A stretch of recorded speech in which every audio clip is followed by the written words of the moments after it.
함께 상고할 하나님의 말씀은 마태복음 6장 33절에서 34절 말씀입니다. 신약성경 9쪽 마태복음 6장 33절에서 34절 말씀 본문 모니터에 나와 있으니까 같이 함께 읽도록 하겠습니다. 9절 같이 함께 읽겠습니다. 그런즉 너희는 먼저 그의 나라와 그의 의를 구하라. 그리하면 이 모든 것을 너희에게 더하시리라. 그러므로 내 일을 위하여 염려하지 말라. 내일은 개인이 염려할 것이요 한 달의 행복은 그날에 속하리라. 아멘. 예레미야 2장 2절에 가면요 이런 말씀이 나와 있습니다. 같이 한번 읽어볼까요? 가서 예루살렘에 이에 외치리라. 여호와께서 이와 같이 말씀하시기를 내가 너희를 위하여 내 청년 때의 미래와 내 신혼 때의 사랑을 기억하노니 곧 씨 뿌리지 못하는 땅그 땅에서 나를 따랐으리라. 아멘. 하나님께서는요 이스라엘과 광야에서 40년을 살아갔던 그 삶을 청년 때에 인해 그리고 신혼 때의 사랑으로 기억하고 계셔요. 그러니까 이스라엘과의 광야의 40년의 삶이 하나님이 기억되기에는 신혼의 사랑으로 기억된 거예요. 신혼여행, 허니문으로 기억되는 거죠. 이스라엘 입장에서는 출애굽한 이후에 40년의 광야 생활만큼 힘들고 어려운 때가 없었을 거예요. 여러분 우리가 상상으로 생각하는 거와 실제로 거기서 사는 것과는 다릅니다. 광야에서 물도 없고 먹을 것도 없고 고기도 없고 그 어떤 생물이 존재할 수 있는 그 어떤 환경도 없는 상황에서 남자만 20세 이상의 남자만 60만 명이고요. 전부 다 합치면 대략 한 250만에서 300만 되는 그 사람들이 40년 동안 살아간다는 것은요 그건 기적이 아니고는 결코 이루어질 수 없는 일이에요. 그래서 이스라엘 입장에서는 출애굽 이후에 그 40년의 광야에 살 만큼 힘들고 어려운 때가 없었어요. 근데 하나님은 전혀 다르게 생각하셔요. 하나님은 그 시간을 신혼 때의 첫사랑으로 기억을 하고 계셔요. 왜냐하면 우리가 어렵고 힘든 게 중요한 게 아니라 하나님은 이스라엘이 그 광야에 살면 오직 누구만 바라봐야 돼요? 하나님만 바라봐야 되죠. 물 먹는 것, 밥 먹는 것, 잠자는 것 모든 것이요 하나님만 바라볼 수밖에 없어요. 하나님이 한순간도 채워주지 않으면 살아갈 수 없는 거예요. 그러니까 이스라엘 백성들은요 입으로는 불평불만하면서도 눈은 어디가 있어야 돼요? 예, 그래서 하나님은 그때를 내 신혼의 사랑이라고 기억을 하고 계십니다. 하나님이 뭘 원하시는지 아시겠죠? 신명기 2장 7절에도요 광야의 삶을 하나님께서 다시 한번 되짚으시면서 이렇게 말씀하셔요. 같이 읽어볼까요? 내 하나님 여호와께서 내가 하는 모든 일에 내게 복을 주시고 내가 이 큰 광야에 두루 다님을 알고 내 하나님 여호와께서 40년 동안을 너와 함께 하셨으므로 내게 부족함이 없었느니라. 자, 이거는요 하나님이 기억하시는 광야 생활이에요. 하나님이 어떻게 광야 생활을 기억하시냐면 신명기는 40년의 광야 생활이 끝나고 요단 평지, 다시 말하면 이제 요단강을 건너가면 모압 평지죠. 모압 평지에서 요단강을 건너가기만 하면 이제 가나안 땅에 들어가는 그 요단강 앞에 모압 평지에서 마지막 40년의 인생을 마무리 지으면서 나는 이제 못 들어가지만 너와 예루살렘은 이제 들어갈 거니까 가서 너희들 이렇게 잘해라 라는 것을 마지막 되새기면서 마지막 결론 고별 설교가 이 신명기거든요. 거기서 모세의 입을 통해서 하나님이 뭐라고 40년의 생활을 추억해 주시냐면 두 가지예요. 첫 번째는 내가 하는 모든 일에 복 주셨대요. 두 번째는 맨 마지막에 내게 부족함이 없었다는 거예요. 광야의 40년 동안의 삶에 하나님이 복을 주신 거고요. 하나님이 부족함이 없게 만드셨어요. 이스라엘 백성들은 이 이야기를 듣고 어떻게 맞아요. 하나님이 40년 동안 우리에게 복 주셨어요. 하나님이 우리에게 정말로 부족함이 없게 하셨어요. 이렇게 생각했을까요? 이랬을까요? 제 표정을 못 보신 분들은 이해가 안 갈 거예요. 여러분, 하나님과 이스라엘은 너무나 입장이 달랐어요. 하나님과 이스라엘 입장이 너무 반대였어요. 왜냐하면 1세대 이스라엘 백성들은요, 불평과 원망 속에 광야에서 죽었거든요. 다. 불평과 원망으로 죽었어요. 민수기 11장으로 가면요, 끝없는 원망과 불평이 이스라엘 전체의 전염이 되어버렸어요. 민수기 10장까지는 무슨 얘기냐면 이제 시내산에서 광야 생활을 출발하기 위해서 준비하는 기간이었어요.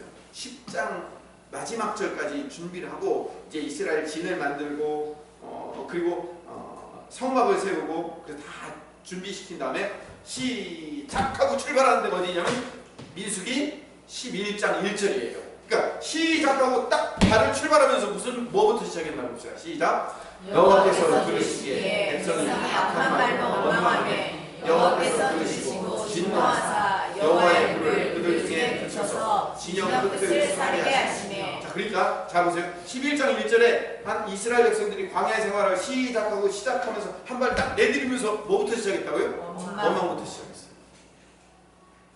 이 원망이요, 끝없이 계속되는데요. 4절, 5절, 6절을 계속 읽어봅시다. 시작. 그들이 섞여 사는 다른 민족들이 탐욕을 품음에 이스라엘 자손도 다시 굴비하는데 누가 우리에게 고기를 주어 먹게 하랴. 우리가 애굽에 있을 때에는 값없이 생선과 오이와 참외와 고추와 파와 마늘을 먹은 것이 생각나거늘 이제는 우리의 기력이 다하여 이 만나 외에는 보이는 것이 아무것도 없더라 하니. 원망과 불평이 누구에서 시작됐어요? 4절을 다시 보세요. 4절을 보면 누구부터 시작하면 그들 중에 섞여 사는 다른 인종들이 탐욕을 품기 시작했어요. 그게 누구에게 옮겨가요? 이스라엘 백성들에게 옮겨가요. 그 이스라엘 백성들이 불평불만을 하니까 나중에 그것이 누구에게 옮겨가냐면 또 지도자였던 모세에게로 옮겨가요. 그러니까 다른 민족이었던 자들이 불평불만이 이스라엘 백성들의 불평불만이 그 지도자인 모세에게로 점점 옮겨가는 거예요. 여러분, 불평불만은요 전염돼요. 내가 아무 생각 없다가도요 누가 옆에서 우리 목사님 이상하지? 그러면 이상한 거. 그리고 이상하게 생각하기 시작하는 거예요. 여러분, 불평불만은요 옮겨간다니까요. 모세에게 어떻게 전염됐나 봅시다. 11절부터 13절까지 11, 12, 13 같이 읽읍시다. 시작. 모세가 여호와께 여쭈었되 어찌하여 주께서 저를 괴롭게 하시나이까? 어찌하여 내게 주의 목전에 은혜를 잊게 아니하시고 이 모든 백성을 내게 맡기사 내가 이 짐을 지게 하시나이까? 이 모든 백성을 내가 배웠나이까? 내가 그들을 낳았나이까? 어찌 주께서 내게 양육하는 아버지가 정없는 아이를 품듯 그들을 크면했고 주께서 그들의 열조에게 맹세하신다고 바라 하시나이까? 이 모든 백성에게 줄 고기를 내가 어디서 얻으리까? 그들이 나를 향하여 울며 이르되 우리에게 고기를 주어 먹게 하라 하온즉. 불평이 옮겨가고 여러분, 모세만 해더라도요 시내산에서 십계명을 받아 내려오면서 거룩해서 얼굴이 밝아져서 얼굴이 희어져서 어떻게 수건을 가릴 정도로 그렇게 뭐예요? 그 거룩하던 사람이요 그 불평불만이 옮겨가니까 뭐라고 했냐면 나를 왜 이렇게 괴롭게 하십니까? 내가 그들을 낳았습니까? 그들을 뵀습니까? 저들이 고기를 달라는데 내가 무슨 수로 먹게 해요? 하나님, 내가 무슨 수로요? 이 250만 명을 고기를 먹게 하려면 내가 무슨 수로요? 이렇게 나온다고요. 여러분, 여러분들이 이 성경을 전체를 다 아는 입장에서 라면 모세가 어떻게 행동하면 돼요? 내가 그들을 낳았어요, 배웠어요. 내가 이 백성들 때문에 내가 괴로워 죽겠어요. 이 백성들을 내가 어떻게 고기를 먹이고 있으니 이렇게 불평하는 게 아니라 어떻게 하시면 돼요? 여러분이 모세였다면, 이 성경을 다 알고 있는 모세였다면 어떻게 하시면 돼요? 어떻게 하면 돼요? 하나님 앞에 매달리고 기도하는데 하나님, 이 백성을 향하여서 고기를 주세요라고 하나님 앞에 매달리고 일하실 하나님을 신뢰하고 그분께 고백하고 그분께 매달리면 되는 거예요. 너무나도 쉬워요. 성경 전체를 다 아는 입장에서는 너무 쉬운 일인데 이 모세가요 불평과 불만이 그 가득한 것이 전염되니까요. 똑같이 되는 거예요. 모세도 똑같이. 여러분 이스라엘 이 광야에서 한 그 불평의 최고 정점은 불평불만이 계속 이루어지다가 나중에 그 불평불만의 최고점을 어디서 찍냐면 민수기 14장에서 찍어요. 소리를 조금만 줄여주세요. 가데스 바네아에 가서 12명의 정탐꾼을 보내는데 그 정탐꾼을 보내는 사건에서 불평불만의 정점을 찍어요. 10명의 정탐꾼이 돌아와서 원망과 불평하는 이야기가 온 이스라엘 백성들에게 다 전염되어서 뭐라고 얘기했냐면 가나안 땅에 이제 안 들어가겠다는 거예요. 애굽으로 돌아가겠다는 거예요. 14장 1절부터 4절을 우리 천천히 같이 읽어봅시다. 시작. 온 회중이 소리를 높여 부르짖으며 백성이 밤새도록 통곡하였다.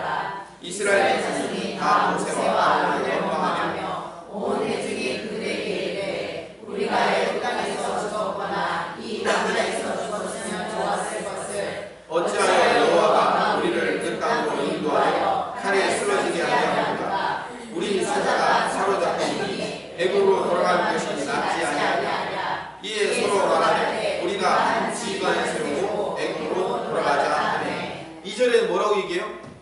에휴, 차라리 죽고 말지. 우리 무슨 어려운 일 생기면 뭐예요? 그냥 죽었으면 좋겠다. 여러분 그런 거 안 해보셨어요? 죽었으면 좋겠다. 죽었으면 좋겠다. 지금 이스라엘 백성들이 뭐라고 얘기하면 죽었으면 좋겠다는 거예요. 아유, 이 거지 같은 인생 빨리 죽었으면 좋겠다. 이스라엘 백성들이 그러는 거예요. 그러면서 지휘관을 한 사람 세우고, 저 모세는 이제 더 이상 못 믿으니까 지휘관 한 사람을 세워서 우리가 애굽으로 다시 돌아가자는 거예요. 차라리 노예 생활이 훨씬 낫었다는 거예요. 여러분 다른 불평과 불만은 11장 1절부터 시작하는 그 불평 불만, 광야의 첫 발을 내딛으면서부터 시작하는 그 불평 불만은 입으로는 불평 불만하면서도 쫓아가기는 누구를 쫓아갔어요?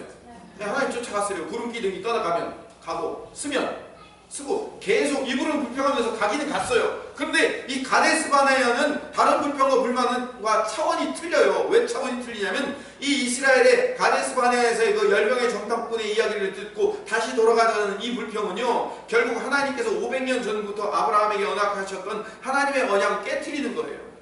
이스라엘을 가나안 땅에 제사장 나라로 세워서 성전을 건축하게 하시고 나중에 신약에 예수님께서 오셔서 그 예수님의 십자가 사건으로 말미암아 왕같은 제사장들인 우리 교회라는 성전들을 온 세상에 세우려는 그 하나님의 종말론적인 성전의 완성에 대한 그 웅장한 계획이 시작도 하기 전에 어떻게 되는 거예요?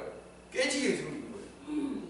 하나님 나라의 원대한 그 비전과 꿈이 이루어지려면 이스라엘이 어떻게 돼요? 가나안 땅에 들어가서 먼저 성막을 성전으로 바꿔 세워야 될 거 아니에요. 그래야 하나님의 구속 계획이 시작되는데 이게 위기의 상황인 거예요. 창세기부터 이어온 하나님의 그 모든 섭리와 계획, 그 하나님의 열심과 열정을 전부 다 무효화시키겠다는 거예요. 여러분 이스라엘 백성들이 광야에서 불평하고 원망하고 불순종으로 실패하게 된 결정적인 원인이 뭐냐면요, 다른 말로 바꿔 얘기하면 이스라엘의 가장 큰 적은, 이스라엘은 자기들의 그 적, 자기들의 문제의 원인을 늘 외부에 있다고 생각하는 거예요. 불평과 원망의 눈으로 바라볼 때 광야의 삶을 그 불평과 원망의 눈으로 바라보니까 물이 없어요. 양식이 없어요. 옷이 없어서 잘 곳이 없어요. 아말렉 같은 그런 악한 민족들이 쫓아다니면서 괴롭혀요. 모든 문제와 장애와 적들과 자신의 생존과 안전을 위협하는 것이 항상 밖에서부터 나를 쳐내려온다고 생각하는 거예요. 그래서 특히 가나안 땅에 들어가봐 정탐꾼을 들여다보내니까 그들이 돌아와서 하는 얘기가, 가나안 원주민들은 크고 강력하고 골리앗 같은 거인들, 사무엘상 시대에 가면 골리앗 하나 남았지만요, 그 이전에는요 골리앗 같은 사람이 한 마을을 이루고 살았어요. 그러니까 그 골리앗이 한 마을을 이루고 사는 그런 데를 찾아보니까, 정탐하고 돌아보니까 나는 보기에 뭐 같아요? 메뚜기 떼 같지 않아요? 아니 저렇게 거대한 민족들이 살고 있는 나라에 어떻게 우리가 가서 살 수 있단 말입니까? 저 땅은 거민을 삼키는 땅이다. 우리 거기 못 들어간다. 죽을 수밖에 없다. 아유 차라리 이 광야에서 죽고 말지. 아니 지도자를 다시 세워서 우리 애국으로 다시 돌아가는 게 차라리 낫겠다. 외적인 문제를 해결할 수 없어서 늘 원망하고 불평하는 거예요. 우리를 구원하신 하나님이 왜 저거 하나 해결 못해? 하나님이라며. 왜 이런 것도 해결 못해? 모세, 너는 왜 하나님과 우리 사이에 그런 심부름 하나도 못하는 거야? 너 능력 없지? 하나님께 원망을 돌려요. 하나님이 주신 그 권위에 대해서 불평하고 불만하는 거야. 왜 안 되는 거야? 왜 이런 것도 못 해주는 거야? 하나님이라며.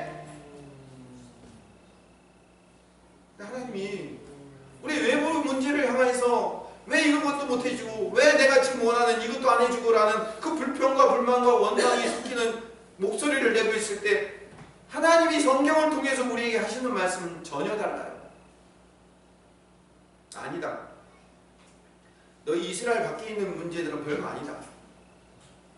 너희들 외부에 있는 그런 위험 요소들과 불만 요소들은 상대적인 것뿐이야. 그럼 너희들이 믿음으로 나한테 올바르게 반응하기만 한다면, 다시 말해서 하나님께 믿음으로 구하고 이것들을 해결해 주실 그 하나님을 신뢰하고 그 하나님 앞에 기대하기만 한다면 내가 얼마든지 해결해 줄 수 있는 문제야.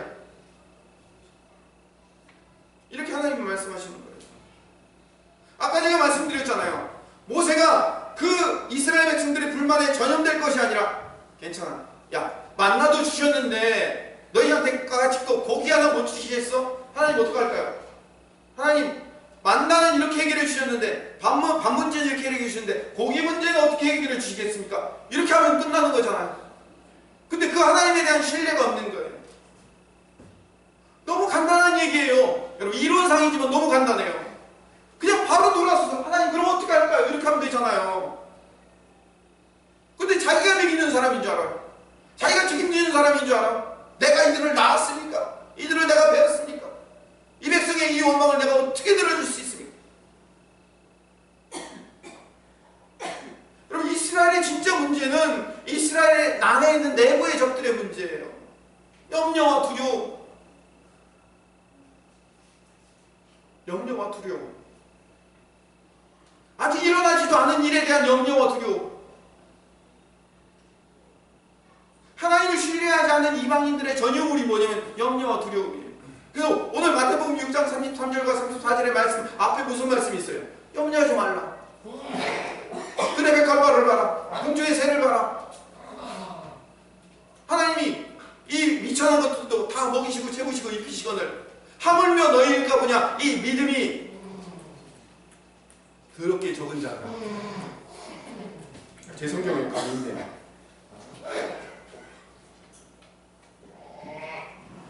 여러분 염려와 두려움은 애굽에서 가지고 나온 노예 근성으로부터 출발합니다. 그 이방인들의 전유물이에요.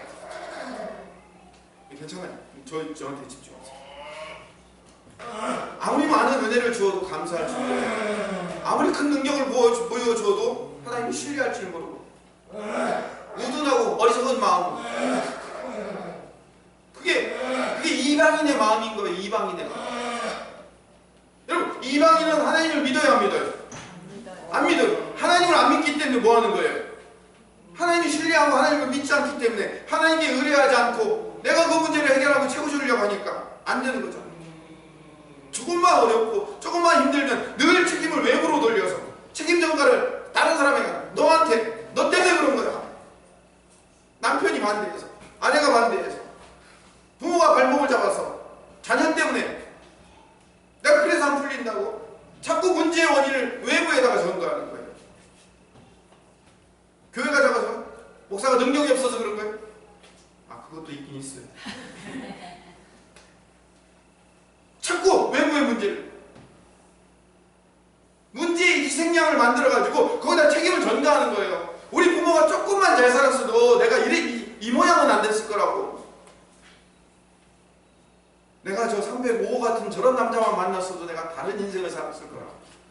제가 항상 얘기죠. 305호와 306호는 똑같다.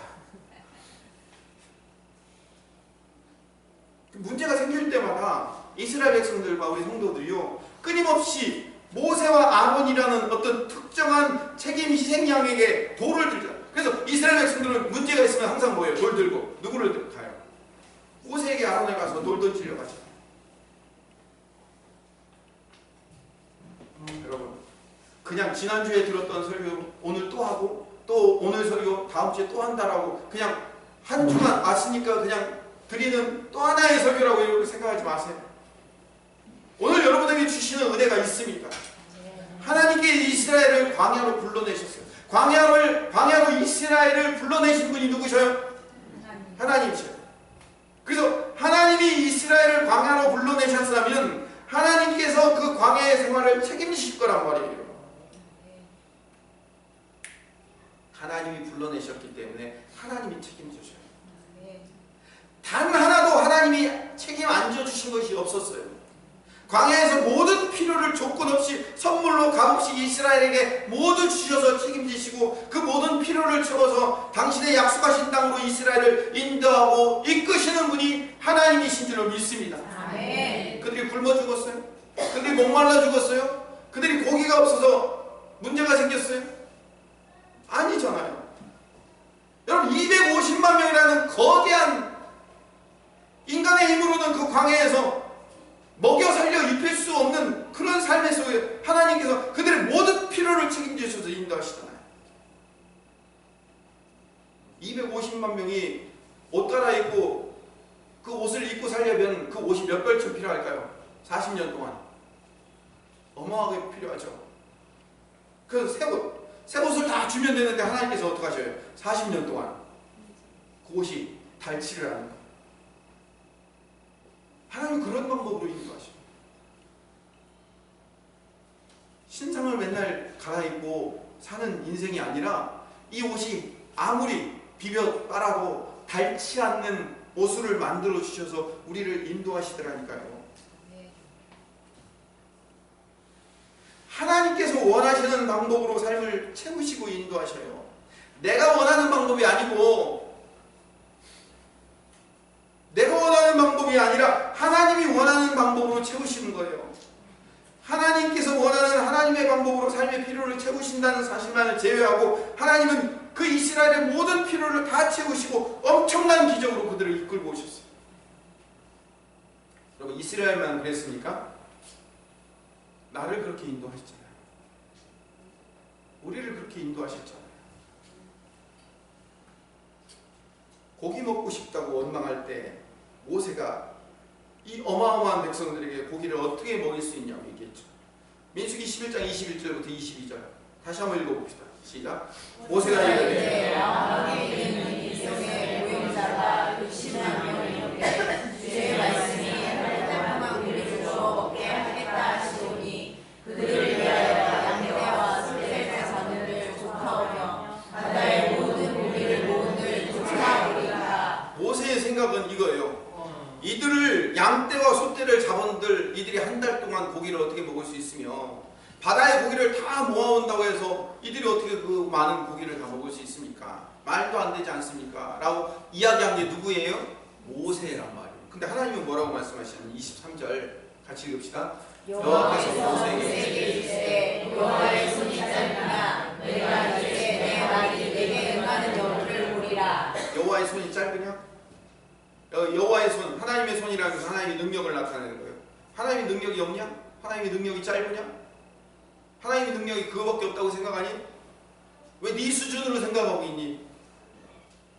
나중에 어떻게 합니까? 31절에 바람이 여호와에게서 나와서 바다에서부터 메추라기를 몰아서 이스라엘 진영에 완전히 덮이게 만드셨어요. 하나님께서 이스라엘에게 원하는 것은요, 염려와 두려움이라는 내부의 적을 버리고 하나님께서 일하실 것에 대한 믿음을 키우는 일이에요. 하나님께서 채워주실 것을 신뢰하는 거예요. 이걸 광야에서 훈련시킨 겁니다.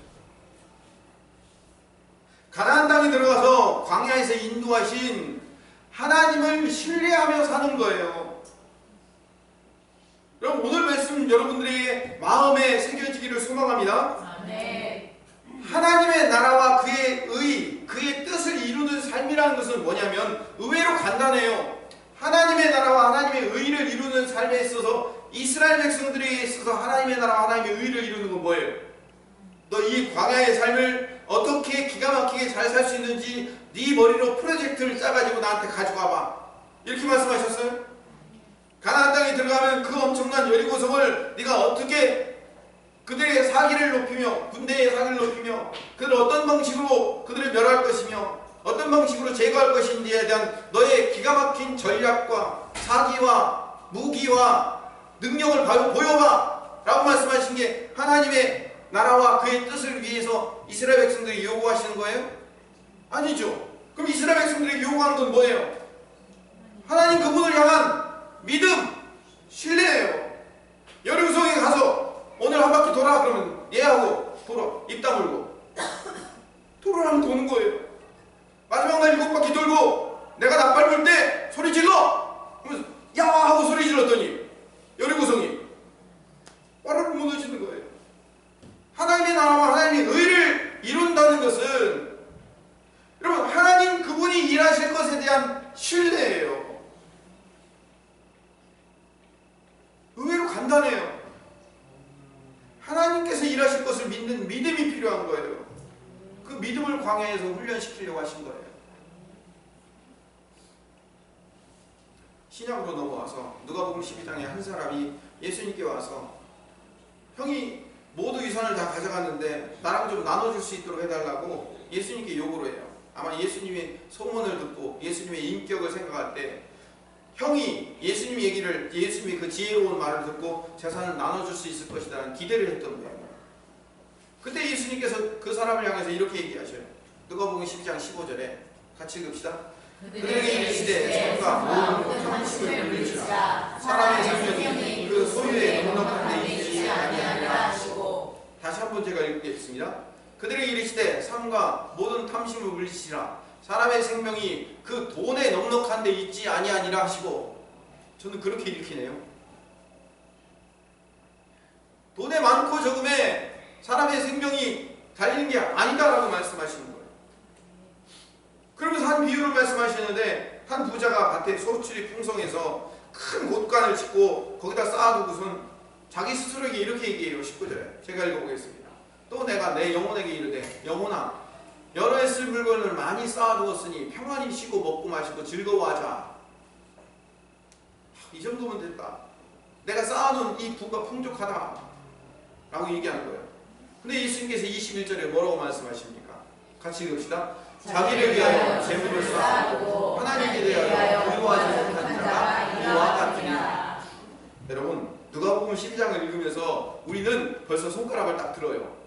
그래갖고 마음의 손가락을 들고 그 어리석은 부자를 향하여 그리고 형과 재산을 나누기를 요구하는 그 어리석은 사람을 향하여 저런 인간들이 라고 생각할지 모르겠지만 여러분 아니에요. 그들이 바로 누구예요? 나예요. 누가복음 12장의 말씀은 나를 향한 이야기예요. 즉 형과 유산의 문제를 나눠야 될 그 사람의 문제가 누구의 문제예요? 내 문제잖아요. 그러면 수많은 법정 소송이나 여러 가지 문제들이 전부 다 뭐예요? 나의 이익을 추구하고 그 이익을 어떻게든 많이 갖겠다는 그런 의미잖아요. 여기 어리석은 부자처럼 넉넉하게 재산을 모아놓고 풍성하게 평안함을 추구하며 살려는 것, 그게 내 마음이잖아요. 아니었어요? 아니시면 또 아니라고 얘기해보세요. 근데 주님께서 29절에서 31절에 이렇게 말씀하셔요. 다시 한번 같이 읽읍시다. 시작. 너희는 무엇을 먹을까 무엇을 마실까 구하지 말며 근심하지도 말라. 이 모든 것은 세상 백성들이 구하는 것이라. 너희 아버지께서는 이런 것이 너희 이스라엘 것을 아시느니라. 다만 너희는 그의 나라를 구하라. 그리하면 이런 것들이 너희에게 마치리라. 마태복음 우리가 읽은 6장 33절에서 34절의 말씀과 똑같은 말씀을 누가복음에 반복하고 있어요. 다시 말씀드립니다. 하나님의 나라와 그의 뜻, 그의 의를 구하는 삶이라는 것은 하나님의 일하심을 신뢰하는 겁니다. 하나님의 일하심을 믿는 거예요. 다시 말씀드릴 때 볼게요. 아까 그 원망과 불평이 이방 민족들에게 있어서 이스라엘 민족에서 다시 모세에게로 전염될 때 어떻게 이 많은 백성들에게 고기를 주워 먹게 할까라고 불평할 것이 아니라 모세는 어떻게 하면 됐다고요? 하나님 앞에 하나님 이 문제를 어떻게 할까요? 하나님의 방법으로 해결해 주세요. 그 엄청난 일하심을 홍해를 가르고 10가지 재앙을 일으켜서 그 엄청난 민족을 저 애굽에서 건져낸 그 하나님이 그까지 고기 하나 못 먹이실까? 라는 그 담대한 믿음을 가지고 방향을 틀려서 하나님 어떡할까요? 하고 하나님에게만 매달렸다면 그도 가나안 땅에 들어갈 수 있었을 겁니다. 하나님에 대한 신뢰가 부족한 거예요. 하나님의 일하심에 대한 신뢰가 부족한 거예요. 여러분의 가정과 여러분들의 자녀와 여러분들이 하고 있는 모든 일들에 있는 모든 외부의 문제들, 여러분 자꾸 외부에 어떤 문제가 있기 때문에 이것 때문에 안 되고 저것 때문에 안 된다고 하는데, 여러분 중요한 것은요, 여러분 외부에 있는 문제 때문에 그 일이 안 되는 게 아니라 여러분 내부에 있는 문제, 하나님에 대한 신뢰, 하나님에 대한 믿음이 없잖아요. 내 방법으로 하려고 하잖아요. 내 노력, 내 의지, 내 방법, 내 뜻, 내 계획, 내 거 가지고 하려고 하잖아요. 그게 다 안 되고 안 돼서 더 이상 내 힘으로 감당할 방법이 없을 때 그때 내려놓잖아요. 더 이상 내 힘으로 할 방법이 아무것도 없어서 다 내려놓고선 그럼 이제 어떻게 해야 될까요? 라고 그제서야 하나님을 찾잖아요.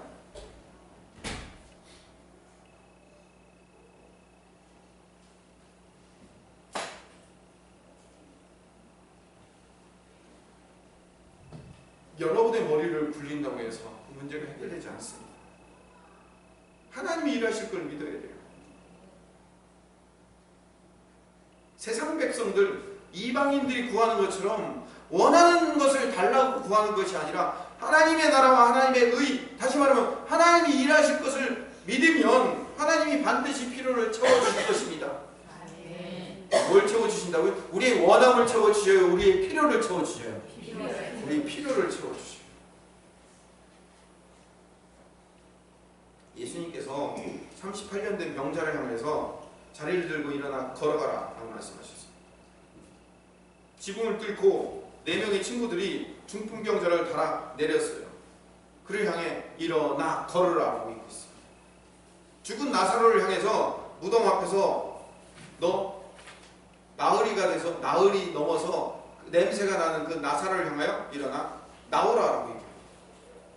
여러분, 그러면 38년 된 병자가 38년 동안 누워있다가 주님이 갑자기 나타나서 일어나 걸어라 하니까 일어날까? 일어나면 되나? 안 되나? 하고 고민하다가 일어나기로 한번 작정하면 일어나질까? 하고 이렇게 일어나기로 작정해서 딱 일어났더니 벌떡 일어난 거예요? 중풍병자에게 일어나라 하니까 그 말씀을 부여잡고 믿음으로 일어났더니 일어나진 거예요? 다시 얘기합시다. 죽은 나사로가 살아나 볼까 아닐까 하고 고민을 하고 있다가 예수님 말씀하시니까 그래 믿음으로 살아나보자 해가지고 딱 살아난 거예요? 아니에요. 우리가 성경을 뭔가 오해하고 있는데, 여러분 우리 성경에서 말하고 있는 이 명령형은요, 우리가 그 명령을 받고 우리 안에 어떤 힘이 작동되어서 내가 이것을 그래 그러면 해야 되겠다라는 결심을 하고 그렇게 결심하기로 한 발을 내딛자 그 일이 일어났다, 이런 게 아니에요. 예수님의 말씀 안에는 이미 그 말씀 안에 능력이 덧붙여져 있어요. 예를 하나 다시 들어봅시다. 에스겔서에서 마른 뼈를 향해서 에스겔이 대언하여 이르기를 살아나라 하니까 어떻게 돼요? 뼈들이 서로 붙고 살이 채워지고 생기가 돌아와 큰 하나님의 군대가 되었다고 얘기했죠. 그러면 그 마른 뼈들이 일어나, 그 마른 뼈들에게 살아나라 라고 얘기하니까 그 뼈들이 고민하고 있다가 그래 이 말씀을 내가 부여잡고 내가 말씀에 따라서 서로 붙자 라고 결심해서 붙었던 거예요? 예를 하나 더 들어봅시다. 예수님께서 5,000명의 무리를 모아놓고 보리떡 5개와 물고기 2마리를 가지고 그들을 배불리 먹이실 때 그 음식 앞에 축사하시고 떼어 제자들에게 나눠주셨다고 할 때, 이걸 나눠줄 때 믿음으로 내가 이걸 떼어서 나눠주면 요 사람이 다시 떼어주면 또 불어나고 이렇게 계산하고 나눠줬어요? 아니죠. 이미 축사하시고 떼어 제자들에게 나눠주기 시작할 때 뭐예요? 하나님의 능력이, 그 그 보리떡 5개와 물고기 2마리에게 임재한 거란 말이에요.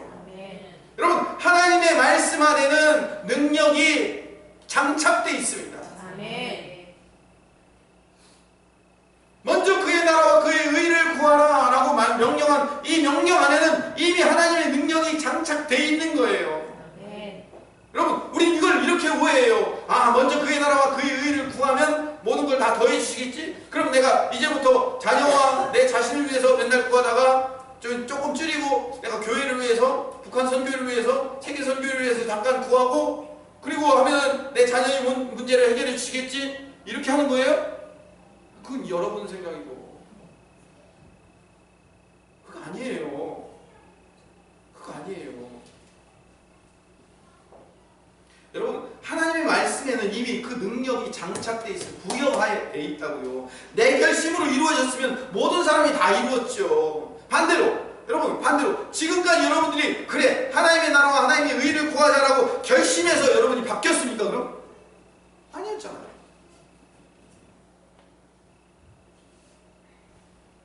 이스라엘이 광야에서 그들의 삶이 바뀌지 못한 것처럼, 그래서 결국 1세대 이스라엘 백성들이 몽땅 다 거기서 죽고 끝나고 제2세대 이스라엘 백성들만 살아나온 것처럼 우리도 우리의 힘으로 바꿀 수 없어요. 우리의 결심과 우리의 능력으로 바꿔지지 않아요. 그게 신앙이에요. 그럼 어떻게 해야 돼요? 그럼 어떻게 해야 돼요? 내게 방법이 없잖아. 예, 여러분에게 방법이 없어요. 여러분에게 방법이 있었으면 예수님이 십자가 지러 이 땅에 오시지 않았어요. 여러분들에게 방법이 있어서 여러분들을 잘 구슬리고 설득했다 해서 되는 거라면 여러분들을 한 10년 설득하고 20년 설득하고 한 40년 정도 설득해서 바뀔 수 있다면 예수님이 이 땅에 오실 이유가 없다고요. 예수님이 이 땅에 오셔서 십자가를 지셔야만 하는 이유는 여러분에게서는 어떤 여러분의 결심과 능력으로 바꿀 방법이 전혀 없기 때문에 예수님이 오신 거라고요. 그럼 어떻게 해야 됩니까? 방법을 알려주세요. 예, 알려드릴게요. 성령께서 오늘 이 말씀을 선포할 때 저와 여러분들에게 그 말씀이 전달되어 우리 중에 누군가는 하나님의 나라와 그의 의를 구하는 자로 이미 바뀌어 있음을 믿습니다. 이미 바뀌어졌어요. 이미 달라져 있어요. 이전에 내 필요와 내 요구를 위해서 사는 사람이었는데 어느 날 설교 듣고 돌아가서 뒤돌아섰는데 그래, 내가 하나님의 나라와 하나님의 의를 구하는 삶으로 돼야 되지 않겠어? 하고 어느 순간 바뀌어져 있는 거예요. 주님이 나를 그렇게 바꿔주시는 거란 말이에요.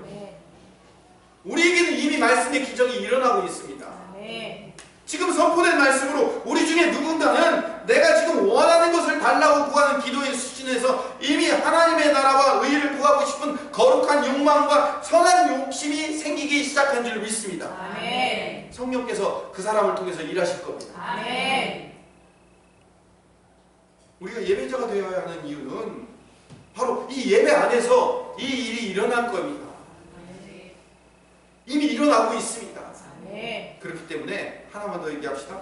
34절에 그러므로 내일 일을 위하여 염려하지 말라. 내일 일은 내일이 염려할 것이요 한날의 괴로움은 그날의 족하니라 라는 말씀을 뒤이어 하십니다. 인간은 자신의 미래를 알 수 없어요. 미래를 주관하시는 분은 오직 하나님이십니다. 심지어는 예수님조차도 이 땅에 계실 때는 성부 하나님의 뜻을 모르신다고 하셨어요. 마태복음 24장 36절 읽어봅시다. 시작. 그러나 그날과 그때는 아무도 모르나니 하늘의 천사들도 아들도 모르고 오직 아버지만 아시느니라. 아들이신 예수님은 아신다고 했어요? 모르신다고 했어요? 모르신대요. 당신도 모르신다는 거예요. 미래를 주관하고 섭리하시는 분은 창조주 하나님이시며 전능자 하나님밖에 없어요. 여러분 중에는 그런 사람이 없겠죠. 점쟁이나 역술가들 찾아가 보셨어요? 손들어 보세요. 여러분, 기가 막히게 맞추는 것처럼 보여져요. 실제로. 근데 여러분, 분명히 말씀드리지만 다 가짜예요. 99%도 아니고 100% 가짜예요.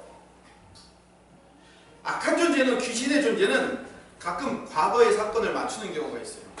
어떤 권사님이 하도 일이 안 풀려가지고 진짜로 점쟁이를 찾아갔대요. 그랬더니 그 점쟁이가 하는 얘기가 40년 전에 자기 어렸을 때 우물가에 느티나무 있는 것까지 다 맞추더라는 거예요. 그래가지고 이야, 기가 막히다. 기가 막히다라고 했대요. 여러분, 그런데 기가 막힌 게 뭐가 기가 막힌 게 뭐냐면 그 권사님이 찾아간 게 기가 막힌 거예요. 귀신들은요, 과거의 존재예요. 여러분, 과거에 고착되어서 과거의 삶에 묶여 살 수밖에 없도록 만드는 존재가 누구죠? 하나님이에요, 귀신이에요? 귀신이에요. 어렸을 때 트라우마나 상처나 그런 어렸을 때 받았던 그런 과거의 그 고통 속에서 헤어나지 못하도록 만드시는 분이 하나님이에요, 귀신이에요? 귀신이. 그래서 귀신은 미래를 지배하는 게 아니라 뭘 지배해요? 과거를 지배하는 거예요. 이 사람이 뭘 가지고 장난질을 치냐면 과거를 가지고 장난질을 치는 거예요. 그래서 이 점술가들이나 점쟁이들이나 역술가들이 과거를 맞춰요. 왜? 과거를 지배하는 존재들이기 때문에. 근데 여러분, 그들이 과거를 지배하기 위해서 내가 40년 전에 우물가에 느끼고 있는 것까지 맞출 수는 있을지 모르겠지만 그들이 미래를 맞출 수 있어요? 미래는 못 맞춰요. 미래는 오직 하나님만 아시는 거예요. 절대로. 야고보서 4장 13절 14절 빨리 읽어봅시다. 시작. 들으라, 너희 중에 말하기를 오늘이나 내일이나 우리가 어떤 도시에 가서 1년을 머물며 장사하며 이익을 보리라 하는 자가 내일 일을 너희가 알지 못하는가. 너희 생명이 무엇이냐. 너희는 잠깐 보이다가 없어지는 내일 일을 너희가 알지 못한다. 아까 누가복음 12장 19절 20절 말씀 다시 한번 읽어봅시다. 시작. 또 내가 내 영혼에게 이르되 영혼아 여러 해 쓸 돈을 많이 쌓아두었으니 평안히 쉬고 먹고 마시고 즐거워하지 않으라 하되 하나님은 이르시되 어리석은 자여 오늘 밤에 내 영혼을 도로 찾으리니 그래야면 내 준비한 것이 누구의 것이 되겠느냐 하셨으니 이 어리석은 부자가 내일 당장 내 영혼을 찾을 것을 알았다면 그가 자기가 쌓아놓은 부를 축적해놓고 여러 해 동안 쓸 물건을 모아놓고 거기에 대해서 태평성대하게 했을까요? 안 했을까요? 안 했겠죠. 근데 미래를 알지 못하니까. 여러분, 분명히 말씀드리면 미래의 주인은 하나님이십니다. 이 꼴로 미래는 하나님이십니다. 그래서 내일 일은 내일이 염려하게 할 것이요 해서 내일 일은 내일이라는 말이 헬라 원어에는 내일이라는 말이 없어요. 내일 일은 그 자신이 염려하게 할 것이요 라고 해서 제귀대명사. 시간이 많으면 제가 이걸 좀 용법을 설명하려고 하는데 시간 없으니까 뺄게요. 내일 일은 그 자신이 염려하게 할 것이요 라는 말이에요. 원어에 보면 그 자신이 누구예요? 내일의 주인이 누구라고요? 하나님. 그럼 그 말을 바꾸면 이렇게 합니다. 내일 일은 내일이 염려하게 할 것이요. 34절. 그러면 내일 일은 그 자신, 그 내일의 주인이신 분이 염려하게 할 것이요. 내일 일은 누가 염려하는 거예요? 하나님이 염려하는 거예요. 이거 너무 중요하니까 시간이 가도 찾아봐야 되겠습니다. 제가 집사님한테 말씀 안 드려가지고 본문에 안 나올 겁니다. 민수기 10장을 잠깐 보세요. 성경 주신 분들 빨리 찾아보세요. 민수기 10장 33절. 여러분 여기다가 줄을 쳐놓으셔야 돼요. 민수기 10장 33절. 여기 나와 있네요. 본문 나와 있으니까 같이 읽어봅시다. 시작. 그들이 여호와의 산에서 떠나 3일길을 갈 때 여호와의 언약궤가 그 3일길을 앞서가며 그들의 쉴 곳을 찾았고. 여러분 이 이스라엘 백성들이 진영을 세워가지고 쭉 행진해서 40년 동안 가는데 맨 앞에 뭐가 세워졌냐면 언약궤가 맨 먼저 가요. 그런데 이 언약궤가 맨 앞에 가서 여호와의 언약궤가 그 3일길에 앞서가며 그들의 쉴 곳을 찾았다는 거예요. 여러분 그 광야에서 250만 명이 천막을 치고 거기서 물을 얻고 반성에서 물을 내서 찾으려면 이 어느 반성에서 물이 나올 것인가, 여기 250만 명이 천막을 치려면 어느 자리가 좋을까를 누가 먼저 염려하며 찾아가셨다고요? 하나님의 언약궤가 3일길 앞서가서 그들의 쉴 곳을 미리 찾고 미리 염려하시고 미리 여호와의 언약궤가 미리 하고 있었어요. 이스라엘 백성들은 내가 가서 어디가 천막 치지? 어느 반성에 가면 물을 낼 수 있지? 고민했어요? 안 했어요? 안 했어요. 여호와의 언약궤가 가서 먼저 염려했다고요. 그러니까 염려는 내가 하는 거예요? 하나님이 하시는 거예요? 하나님이 하시는 거예요. 염려는 하나님이 하시는 거예요. 하나님께 맡겨야 돼요. 여러분 우리 먼저 그의 나라와 그의 의를 구하라면 모든 것이 너에게 더하시리라. 이 말씀도 중요하지만 34절 말씀이 더 중요해요. 내일 일은 내일이 염려하게 해야 돼요. 내일의 주인이신 하나님으로 하여금 염려케 만드셔야 돼요. 맡기는 거예요. 그분이 책임지실 거예요. 당신의 아들까지 주어서 나를 살리신 그분이 그거 하나 못 하시겠어요? 여러분의 그 두려움과 염려 하나 해결 못 하시겠냐고요? 여러분이 가지고 있는 그 염려는 여러분 거예요. 마귀가 여러분에게 준 거예요. 내려놓고 하나님이 일하실 것을 기대해야 돼요. 여러분의 자녀를 하나님께 맡기세요. 하나님이 여러분의 자녀를 책임지실 겁니다. 여러분이 애쓴다고 해서 여러분의 자녀가 여러분의 뜻대로 되지 않아요. 그걸 가장 잘할 수 있는 방법이 뭔지 아세요? 여러분 자신을 보면 됩니다. 여러분이 부모 뜻대로 살았어요? 아니요. 감사합니다. 대답을 잘해주셨어요. 여러분도 여러분 부모 뜻대로 안 살았잖아요. 근데 그 시에서 나온 여러분의 자녀가 어떻게 여러분 뜻대로 살기를 바라고 계십니까?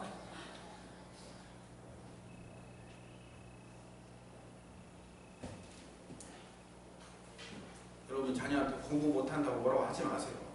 여러분 자녀 공부 못한다고 하지 마시고 여러분 초등학교, 중학교, 고등학교 가서 성적표를 따다가 여러분 자신을 보세요. 콩 심은데 혼나고 하시는데 판납니다. 고민하지 마세요. 하나님께 맡기세요. 하나님께 맡기면 여러분과 훨씬 더 하나님이 여러분의 자녀를 책임져 주실 겁니다. 염려하지 마세요. 그건 여러분의 염려일 뿐이에요.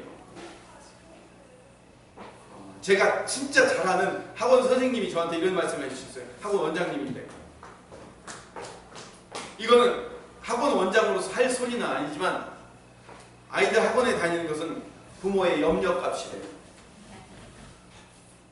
부모의 염려값이에요. 애가 공부 잘하는 게 아니라 부모가 그 시간에 거기 앉아있으니까 공부하겠지라는 부모의 안심값이에요. 여러분 그렇다고 학원 안 보내면 안 됩니다. 다 보내야 되지만 그런 거예요. 여러분이 염려한다고 해서 문제가 해결되는 게 아닙니다. 믿음은 늘 소망과 짝을 이루고 있어요. 소망 없는 믿음이 없고 믿음 없는 소망이 없어요. 믿음은 미래에 나보다 나를 더 잘하시는 하나님께서 나를 위해서 일해 주실 것을 믿는 거예요. 소망은 하나님께서 결국 일해 주실 것을 신뢰하고 이루어질 때까지 견디는 믿음의 마음이에요. 내일 일은 내일이신 하나님께 맡기십시다. 내가 염려한다고 키가 한 자나 더 잘할 수 없다는 사실을 분명히 알아야 돼요. 근데 저 염려 안 했잖아요.